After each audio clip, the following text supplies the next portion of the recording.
তেলের জন্য গাড়ি বন্ধ। কালকে মনে করেন আমার সিরিয়ালে গাড়ি যায় 20টা, এর মধ্যে গাড়ি গেছে আপনার 14টা, 6 গাড়ি কালকে তেল পায় নাই। এবারে এই যে আজকে এই পর্যন্ত দেখা যাচ্ছে যে এই পর্যন্ত একটা গাড়িও ঢুকে নাই। আমরা গরিব মানুষ, আমরা চালাইতেই হবে, কষ্ট হলেও চালাইতে হবে, কি করুন। কিন্তু এটা দ্রুত একটা নিমুং সমাজে আসার জন্য আমি আবেদন জানাই। একদিন গাড়ি চালায়া 2 দিন লাগে তেল লইতে, তাহলে আমাদের আরো ঘাটতি থাকে পর থেকে গাড়ি চালায়। জ্বালানি তেল মনে করেন 6 ঘন্টা 7 ঘন্টাও সিরিয়াল দিয়ে বয়ে থাকি, তারপরে তেল লইতে যাই দেখি যে তেল নাই।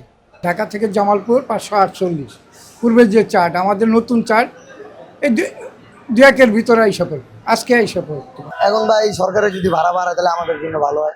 মানে সরকার থেকে, আমার মন্ত্রণালয় থেকে আমাদের একটা চিঠি দিব, চিঠি পাওয়ার পরে আমরা ভাড়া বাড়ানোর একটা চেষ্টা করবো। কোনো লোক নাইকা যে একদম মনে করেন প্যান্ট শার্ট পরুন না থাকলো, আগে গাড়িটা সিগন্যাল দিয়ে কত কত কত কত এটা কইলো।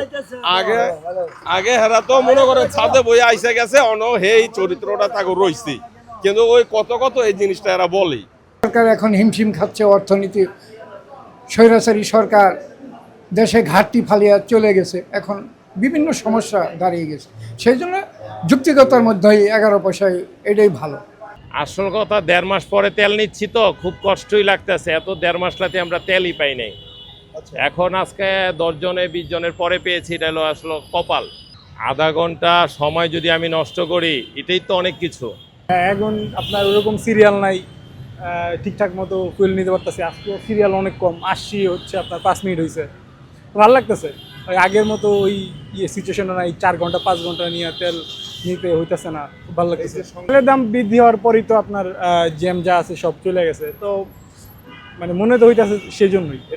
যদি তেলের সংকট কাইটা যায়, হরমুজ প্রণালী যদি আবার ছাইরা দেয়, তো সেই অনুযায়ী আবার যদি তেলের দাম কমায় তাহলে আমাদের জন্য ভালো, সবার জন্যই ভালো। আমার তো মনে হয় যারা মজুত করে রাখছিল, ওয়েট করতেছিল কখন দাম বাড়াইবো, দাম বাড়াইছে তারা সেল দিতেছে, আর যখন বেশি সেল হইতেছে তখন সিরিয়াল কমে যেতেছে।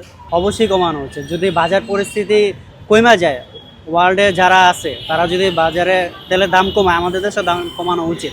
আর তাছাড়া আমাদের দেশে তো নিজেরাই উৎপাদন করে, কিছু হইলেও তো করে, সেই হিসেবে দাম কমানো উচিত। কমানো, হ্যাঁ উচিত, এখন একটু কমানো উচিত, কারণ আমি স্টুডেন্ট তো, আমার জন্য আর কি বেশি হয়ে যেতেছে। 140 টাকা, আগে 120 টাকা ছিল, ইজিলি যে কোনো সময় দুধ কিনে ফেলতে পারতাম। তেলের দাম বাড়ছে, এখন কিসের জন্য লাইনে দাঁড়াইতে হবে? এখন কিসের জন্য এই সংকট থাকবে? এই ভোগান্তি এখন কিসের জন্য থাকবে? টাকা দিয়ে তো তেল নিতেছি, দাম বাড়ছে, এখন তো সমস্যা থাকার কথা না, নাকি?